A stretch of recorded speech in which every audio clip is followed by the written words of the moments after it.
দেখুন, রেল সরকার তৈরি করে, কিন্তু মানুষ তার টেকনিক্যালি কীভাবে সুন্দরভাবে একটা ট্রেনের পাটি এবং বগি সাজিয়ে কীভাবে মাল বেটেল চাপানো হয়, তার একটা সৌন্দর্য দৃশ্য আপনাদের সামনে আপনারা নিজ চোখে দেখতে পাচ্ছেন। তেল ভরা হলো এবং নাট লাগিয়ে দেওয়ার পরে ভারী মজার ব্যাপার না? কি সুন্দর লাগছে। ইঞ্জিন চালু হলো, কয়লার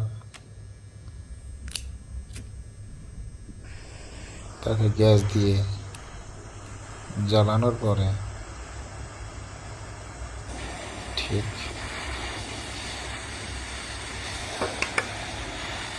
ট্রেনের ইঞ্জিনের ভিতরে ভরিতে হলো।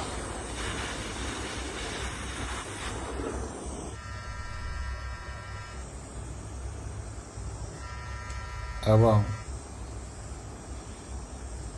আরও বেশি করে কয়লা ভরিতে হলো। এইরকম ট্রেন কিন্তু আগে চলতো, এখন কিন্তু কারেন্টের ট্রেন, আগে কিন্তু কয়লার ট্রেন ছিল। কি সুন্দর না দৃশ্যটা, না? ভারী মজার।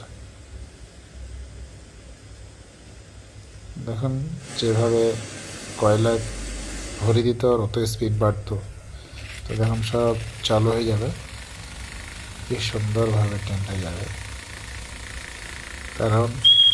কারণ হচ্ছে আগে এইভাবেই ট্রেন চলতো আর এইভাবেই ট্রেনের সফর করা হতো কয়লার মাধ্যমে।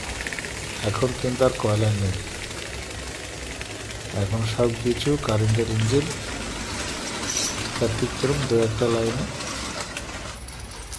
ডিজেলের ইঞ্জিন। তো দেখুন কি সুন্দরভাবে যাচ্ছে ট্রেনটা, ভারী সুন্দর লাগছে, কিন্তু একদম অরিজিনাল রেলের মতো লাগছে। মনেই হচ্ছে না যে এটা কোনো ডুপ্লিকেট রেল বা ট্রেন, মনে হচ্ছে একদম অরিজিনাল।